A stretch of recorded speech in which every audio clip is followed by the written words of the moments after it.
So we're going to continue our discussions of electric field. We're going to look at the electric field lines. We're going to look at conductors and insulators and the movement of charges. So just a little bit backing up, just to kind of reiterate some stuff from last time. Let's do a clicker question. So here we have two charges, a positive Q and a negative Q. And I want to know is what is the direction of the electric field at our dot? And we got choices A, B, C, or D. So please stop and think about this and let me know what you think.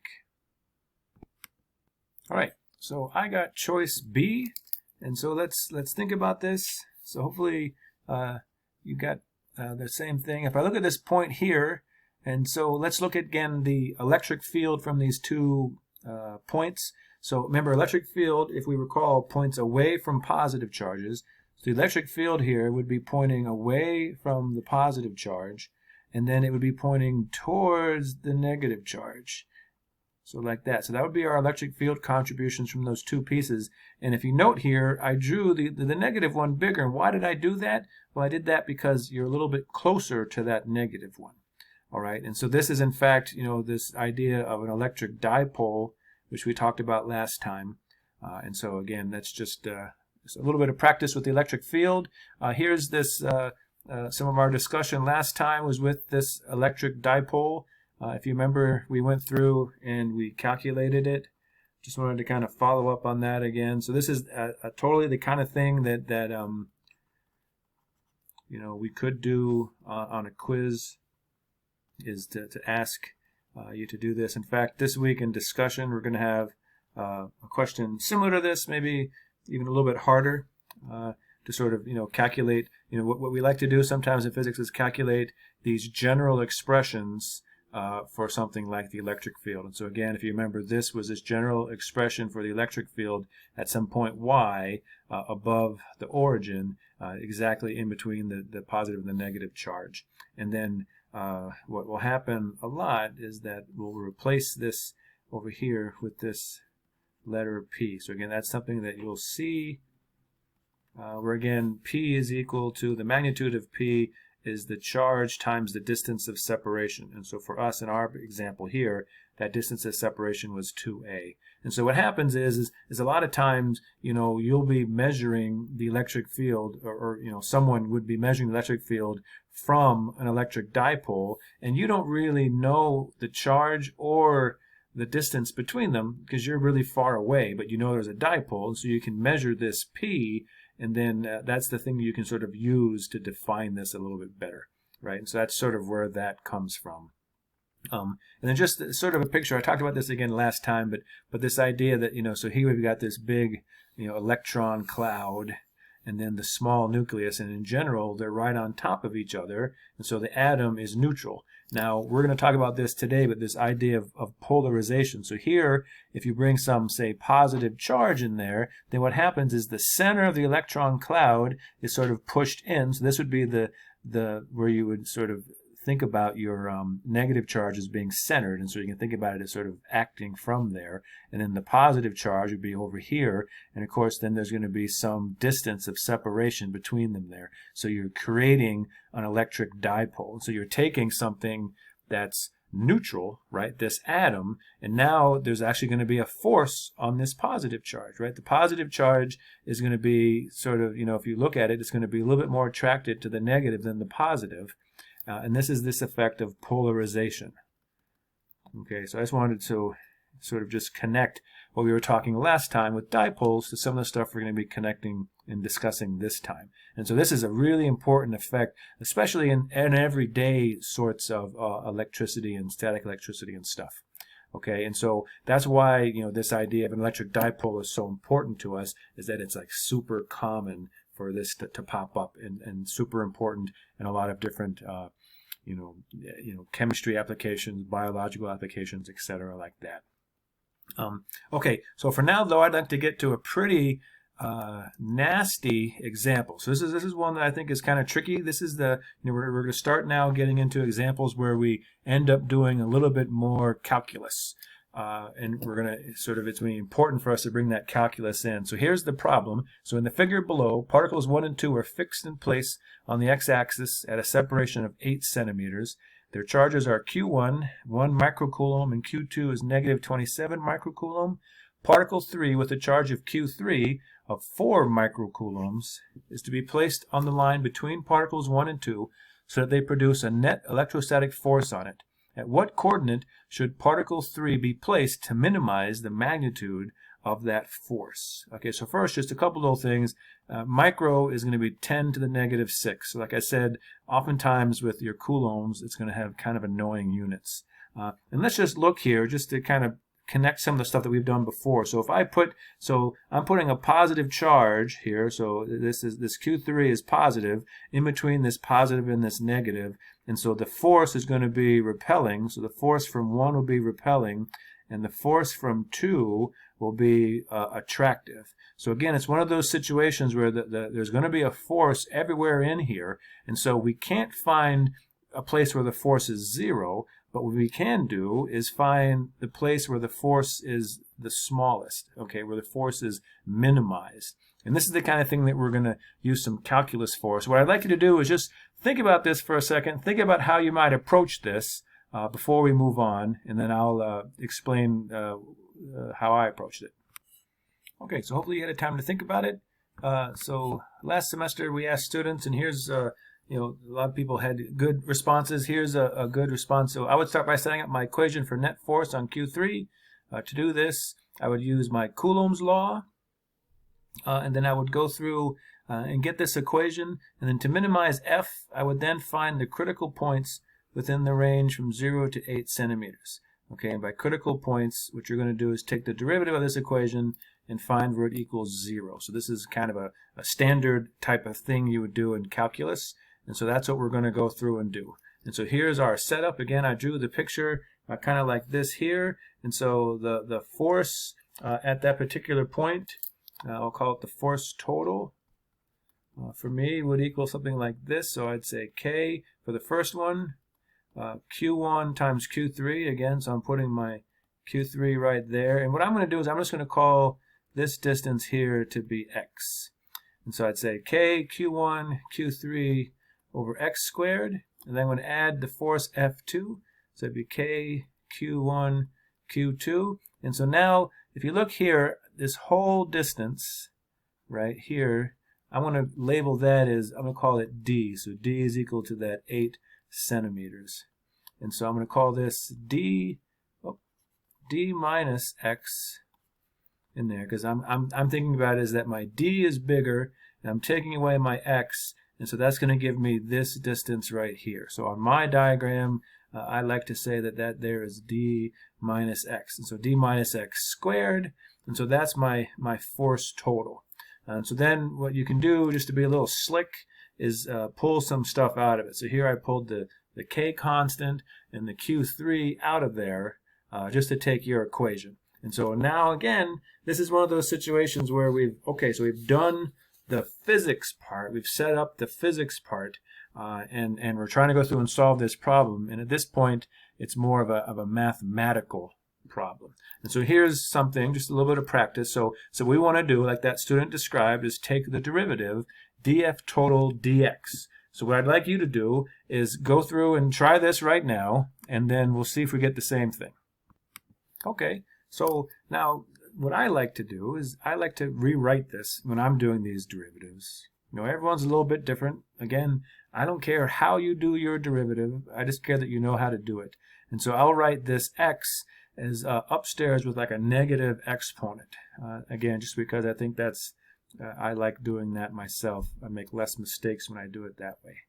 And so here's my equation.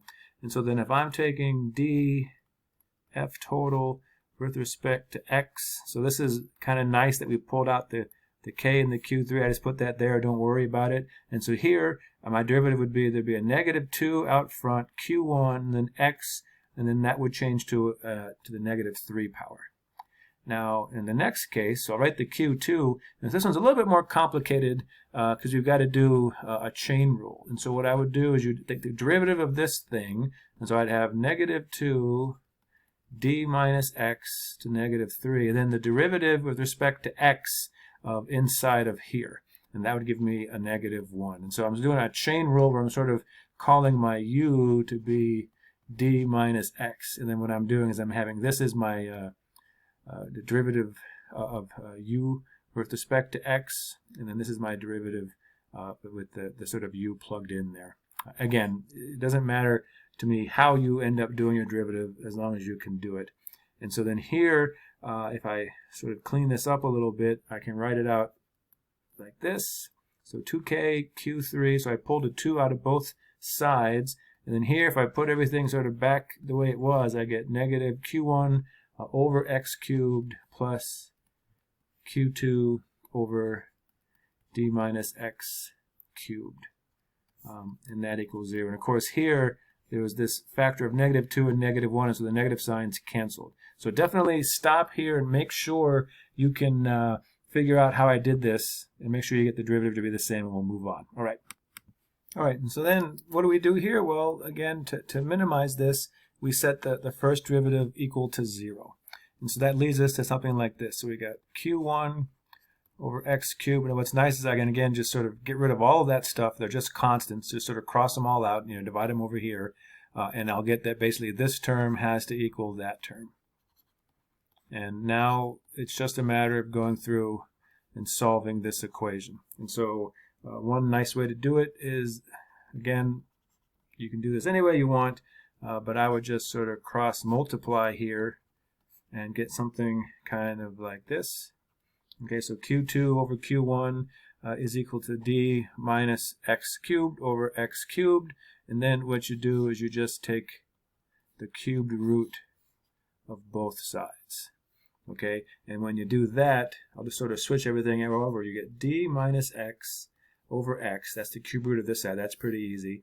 And then if you go back to the beginning, so this is the cubed root, you'll see that these numbers actually work out pretty well for cubed roots. And so the q2 was 27 microcoulombs, and q1 was 1 microcoulomb.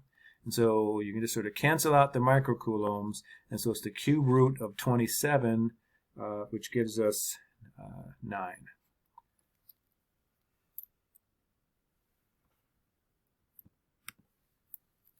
I'm sorry, cube root of 27 is 3. So that gives us 3, and so now you got this equation, d minus x over x equals 3. And if you go through and solve this, I came out with x is equal to d divided by 4, and your d distance, if you remember, was 8 centimeters divided by 4 is equal to 2 centimeters. So that's how you would do this. Again, this is one where it's hard because we're using physics, but we're also expected to use calculus as a tool.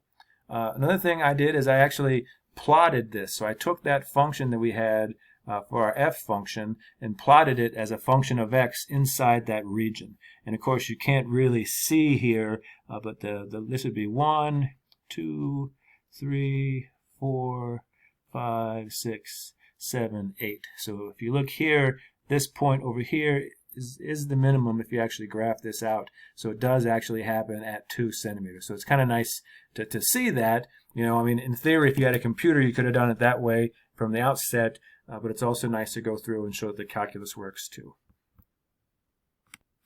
The next thing we're going to discuss is electric field lines, which are something that's going to allow us to visualize the electric field, and it'll be super helpful to understanding the electric field in some situations.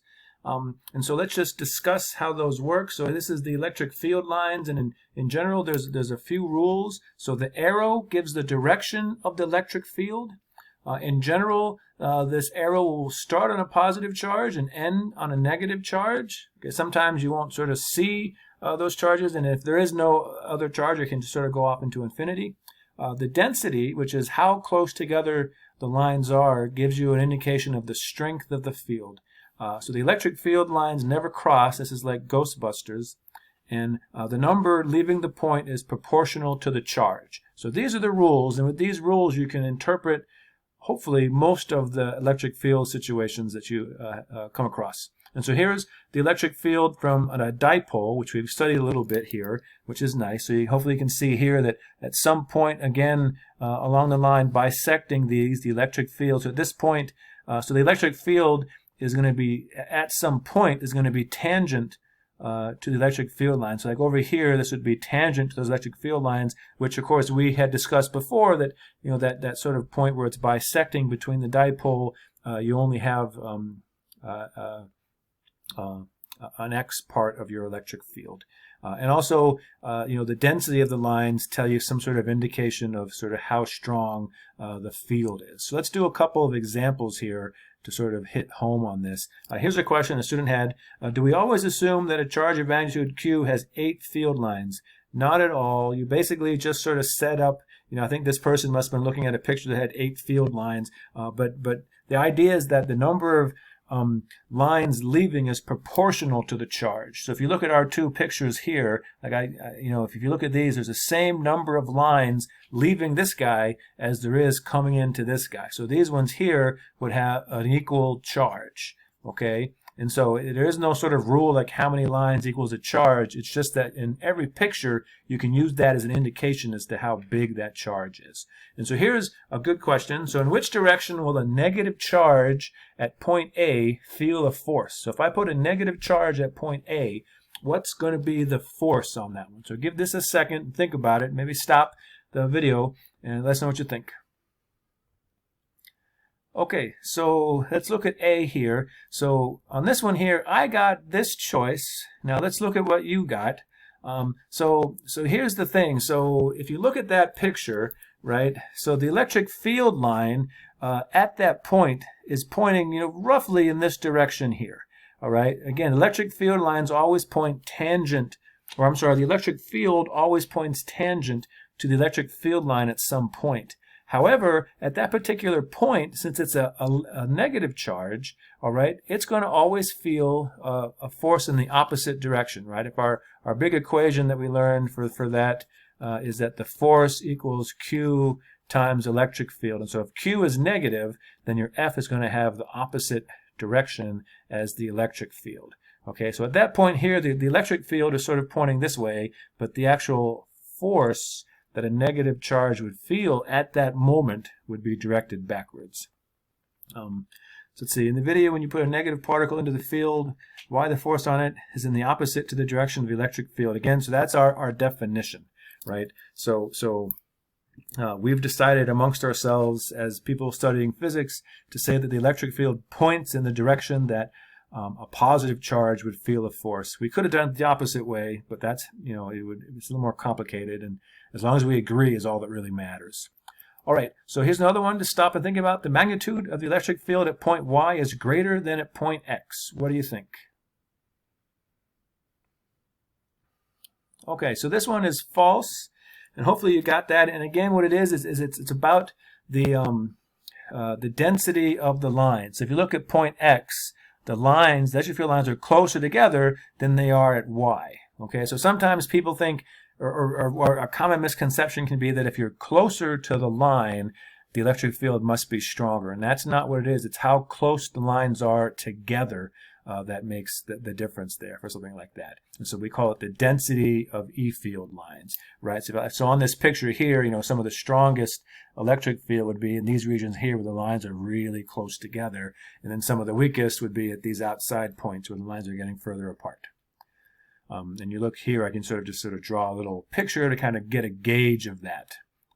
So when the point is placed on the line, what does it mean in terms of the strength? And again, the lines just happen to be where they happen to be. It goes back kind of to that other student's question. You know, if I had more or less lines coming from the charge, then the lines would be situated at different points. So it's not, again, how close you are to the line, it's how close the lines are to each other in that region. And here's like a picture of a kind of a more a little bit more of a complicated situation.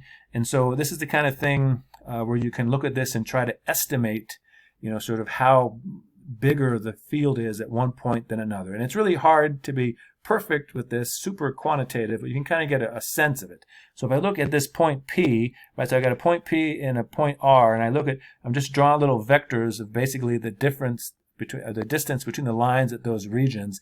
I get something kind of like this, and then if I draw them over here, okay, you can kind of see that, you know, roughly there's 1, 2, 3, 4, 5 of those little line separations at P as there is at R. And so you can kind of get again a rough sense that what we're saying here is that at point P, it's the field is 5 times stronger than at R. Again, you can't ever be perfect, but you can kind of get a rough sense of that. But you know for sure that the field is stronger at P than it is at R. Now here's a good one here.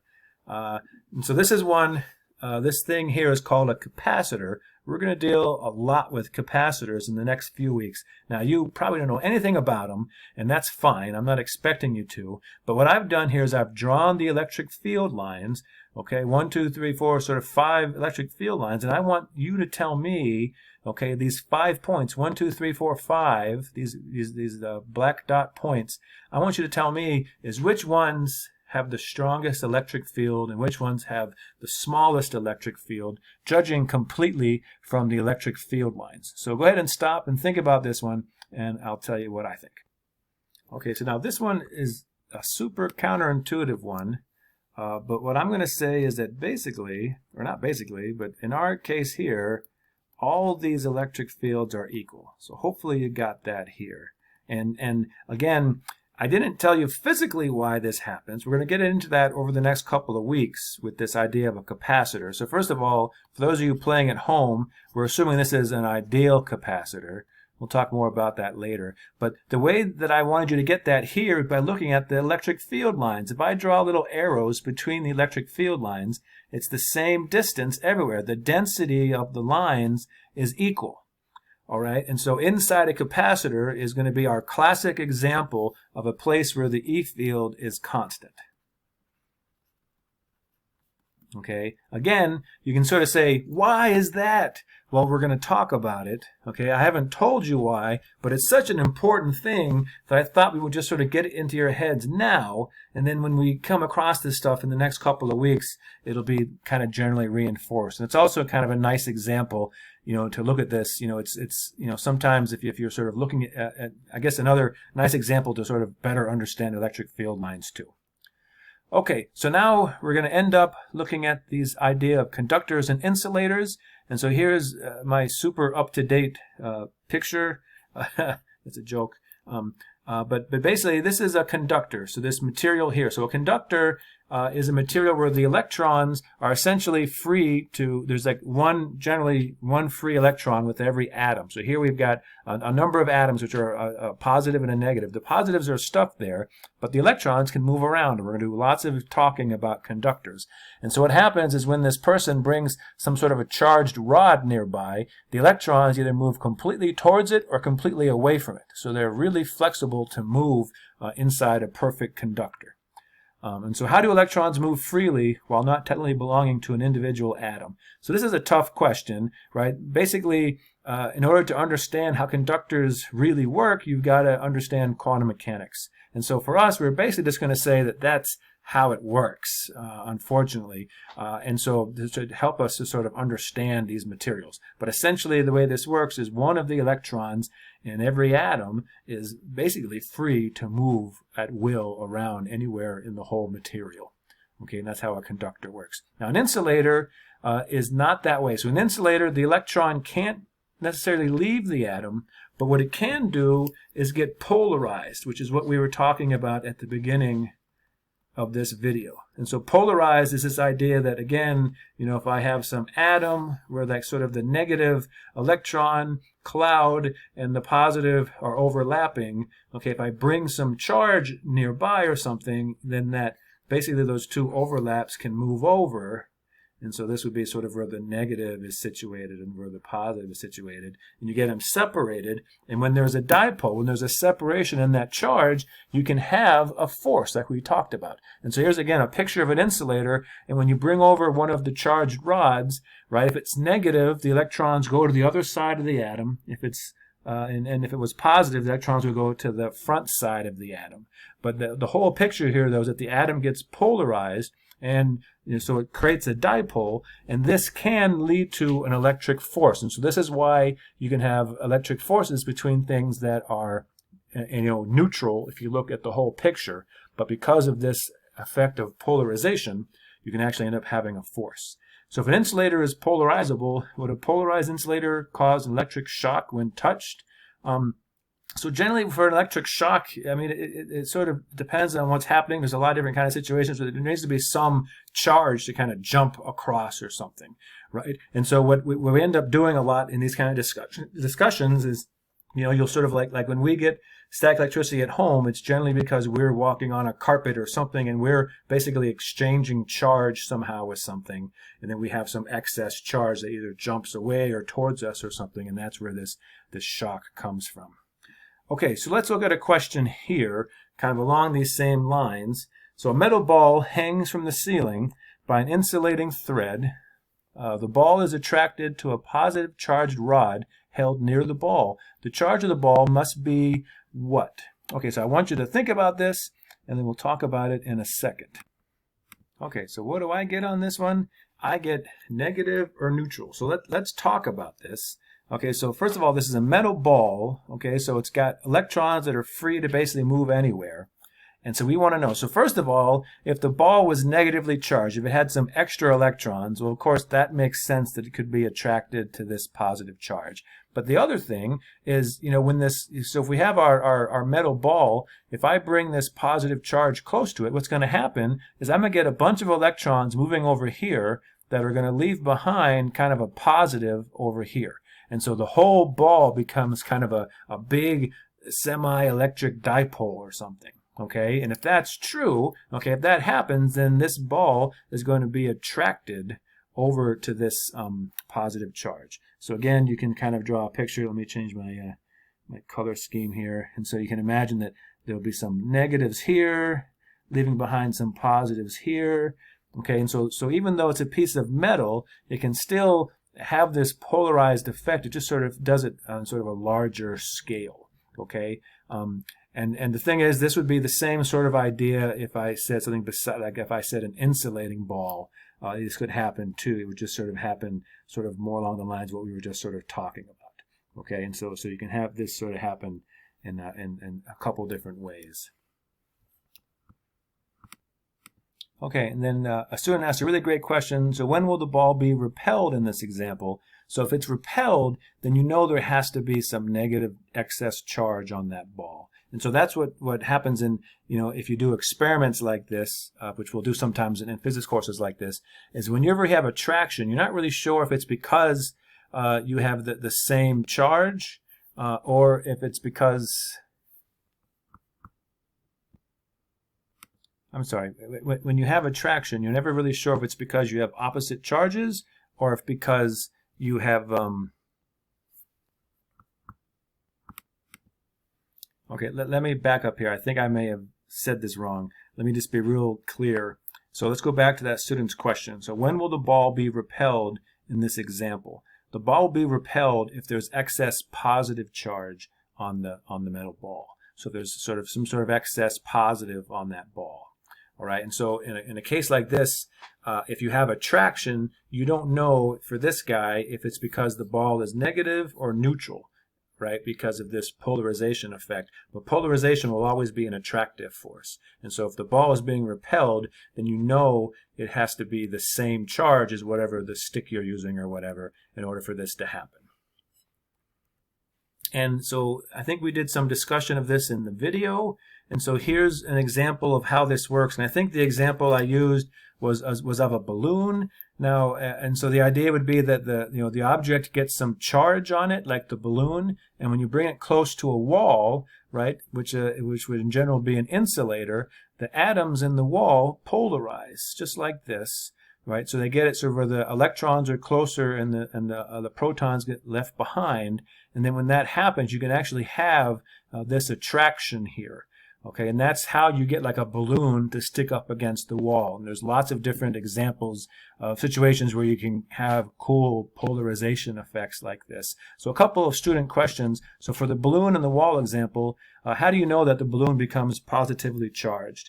Okay, and so the question is I don't.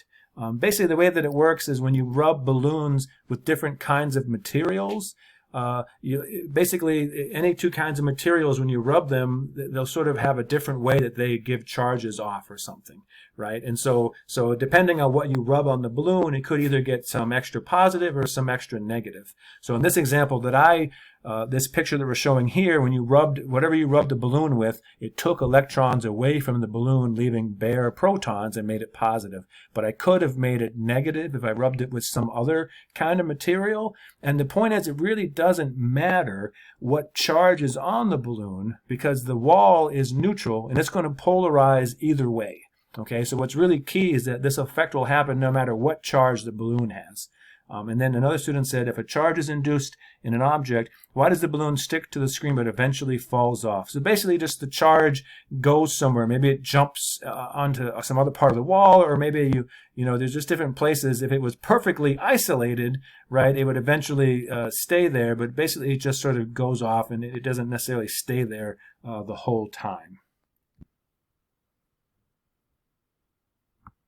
It makes the balloon negatively charged. The wall. Okay, so one thing that you know I like to do in this class generally is have demonstrations. So it's going to be harder to do that now. But here's a video. This is pretty meta, right? You're watching a video of YouTube on a video of YouTube. But here's a science teacher who's showing you this balloon idea. And so he's sort of explaining it. And so we're just going to watch him do a couple interesting demos here. And again, if you search on YouTube, you can see lots of sort of cool stuff you can do with polarization that I would have usually done a few of these in class. The ball itself is neutral, but as we bring the balloon closer to it, the negative charges causes the particles in the wall surface to become polarized, making an attraction between the balloon and the wall surface. If we move the balloon away, the wall becomes neutral again. With induction charging, there is no change in overall charges on either object. After the balloon sat on the wall for a while, it popped, but even then the broken balloon still was attracted to the wall surface.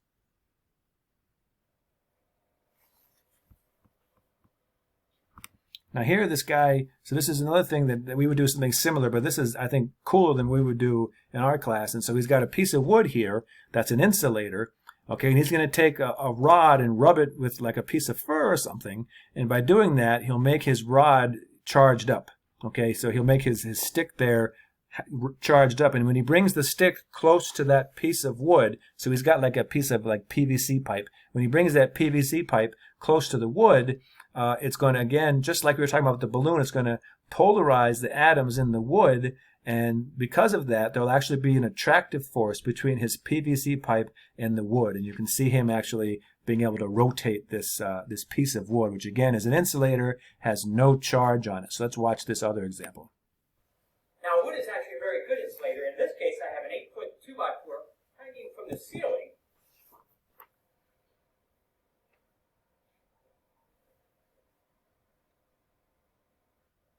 And the charge on it is neutral, but we're going to see if we can move it with a static charge.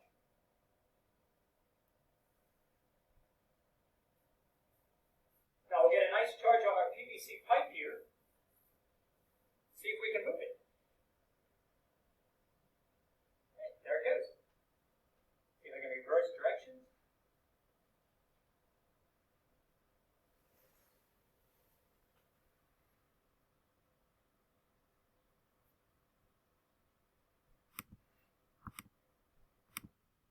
Okay, so again, just some nice demonstrations. Hopefully those are helpful. If you look on YouTube, there's a lot of interesting stuff like this if you want to see some more.